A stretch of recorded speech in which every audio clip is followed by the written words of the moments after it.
ప్రజలకు సంబంధించిన భారాల బాధ ఇప్పుడు ప్రారంభమవుతుంది. ఎండాకాలం మొన్నొచ్చిన బిల్లులతో ఒక్కొక్కళ్ళకి అల్లాడిపోతున్నారు. కరెంట్ ఎక్కువ వాడుంటారు ఎండాకాలం అనేటటువంటి మాటని మనం కవర్ చేయొచ్చు. కానీ బిల్లుల్లో చూస్తే కింద ఉండేటటువంటి లెక్కలు ఏదైతే 22ది 24 లేకపోతే కనుక ఎనర్జీ ఛార్జెస్ సపరేట్గా వేస్తున్నటువంటిది ఒక 1000 రూపాయల బిల్లు ఉందంటే అందులో 400 రూపాయలు, కాలింది 600 అయితే 400 రూపాయలు మిగతాది అదనంగా పడుతుంది. ప్రతి ఒక్క బిల్లుది చూసుకున్నటువంటి వాళ్ళకి మంట పెరుగుతోంది. మాట్లాడుతున్నారు, మాట్లాడుకుంటున్నారు.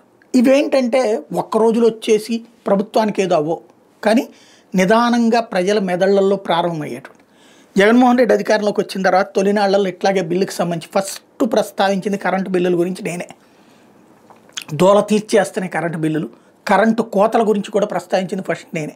ఇట్లాంటి పరిస్థితి వస్తుంది, ప్రభుత్వం కనుక సరి చేసుకోకపోతే కష్టం, విద్యుత్ శాఖలో ఏదో తేడా జరుగుతుంది చెక్ చేసుకోండి అని అనేక సార్లు ప్రస్తావించి వాళ్ళకి చీమ కుట్టినట్టు లేదు, దెబ్బతిన్నారు. ఇప్పుడు వీళ్ళకి ఇంకా 4 ఏళ్ళు టైం ఉంది. ఇప్పుడైనా అసలు పరిష్కరించుకోవాలి.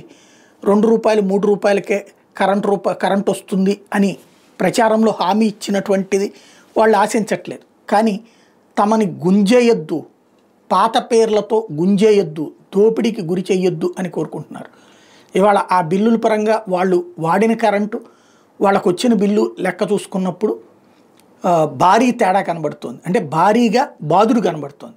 ఒకసారి చెక్ చేసుకోవాల్సింది.